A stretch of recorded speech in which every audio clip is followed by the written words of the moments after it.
오늘 뉴스 봤어? 정말 난리도 아니더라. 왜? 무슨 큰일이라도 났어? 너 한진해운 사태 못 들었어? 한진해운 사태? 그게 뭔데? 한진해운 소속 70여 척의 선박들이 전 세계 해상에 멈춰섰어. 하역 업체와 항만 당국에서 입항을 거부하고 있는 거지. 왜냐? 하역비를 안 주니까. 한진해운에 물건을 맡긴 국내의 업체들이 발만 동동 구르고 있어. 한진해운발 세계 물류 대란이야. 그런 일이 있었어? 이런 사태가 어떻게 일어나게 된 거야? 해운 업황 부진으로 만성적자에 빠진 국내 최대 해운사인 한진해운에 채권단이 손을 떼면서 시작된 거야. 그래서 법정 관리에 들어간 거지. 당장 살려면 8천억 원이 필요한데 채권단이 어떻게 믿고 빌려주냐며. 얼마 전 뉴스에서는 정부가 적극적으로 구조조정에 나서 부도위기까지 갔던 현대상선을 살렸다는 이야기를 들은 것 같은데 이번에도 그렇게 하면 안 되는 거야? 그러면 일이 쉽겠지만 이번에는 구조조정의 키를 쥐고 있는 정부와 채권단 모두 부담스러운 상황이야. 왜? 한진해운은 현대상선보다 나아 보였어. 적자 규모도 적고 모기업이 단단했기 때문이지. 막상 뚜껑을 열어보니 이건 완전 회복 불능이었던 거야.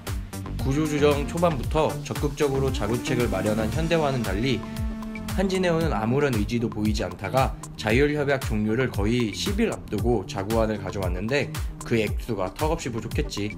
한진해운을 살리려면 결국 국민의 세금을 한 기업에 쏟아부어야 하는데 재벌 봐주기가 아니냐는 여론이 많아 정부는 부담스러워했어. 채권단은 왜 부담스러워한 거야? 정부가 아무런 사인도 보내지 않고 있는데 무턱대고 지원할 수 없었던 거지. 적어도 5천억 원에서 많게는 8천억 원을 지원해야 하는데 이걸 지원할 수 있는 명분이 없었어. 결국 회생의 골든타임을 놓치게 만든 것은 한진해운의 불성실한 자세 때문이네? 꼭 그렇게만 볼 수도 없어. 응? 네 말대로라면 정부가 자구책을 주문했고 현대상선과는 다른 소극적인 자구책을 내놓은 한진해운이 결국 법정관리로 넘어가게 됐다는 말 아니야? 조선업계에 10조 원이 넘는 유동자금을 지원한 정부가 한진해운에는 자체적으로 해결하라고 압박만 했다는 거지. 한진해운 입장에서는 정부에 충분히 서운해할 수 있어. 혹시 너 변양호 신드롬 알고 있니? 그게 뭔데?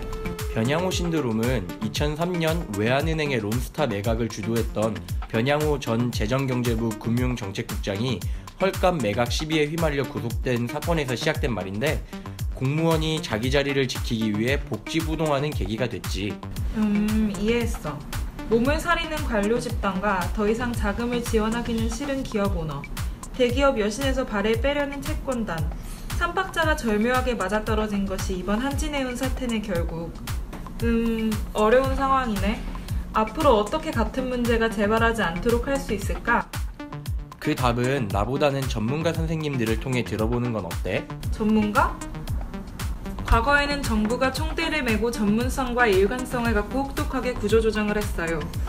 그래서 엄한 산타클로스라고 불렸습니다. 지금도 국가경제 파급이 클 경우에 산타클로스가 필요한 거죠. 과거 하이닉스 반도체와 현대건설이 이렇게 해서 살아났죠. 이번 한진해운 사태와 같이 대규모 자금이 들어갈 수밖에 없는 사안에서는 정부의 역할이 무엇보다 중요해요. 자금은 채권단이 가지고 있지만 그것을 쓸 수 있는 명분은 정부가 쥐고 있기 때문이죠. 정부가 교통정리를 하고 명분을 얻은 채권단이 서둘러 긴급 유동성을 수혈해 선박의 억류를 풀어야 해요. 많이 늦기는 했지만 고금리 따먹기식 금융지원에 치우친 지금의 구조조정 방식을 바꿔야 해요. 누가 맨 끝에 살아남느냐는 전세계 해운 치킨게임에서 국적 선사들이 경쟁력을 가질 수 있게 만들어야 해요. 중국은 250억 달러, 약 27조 9천억 원을 쏟아부어 자국 해운사를 살리기도 했죠.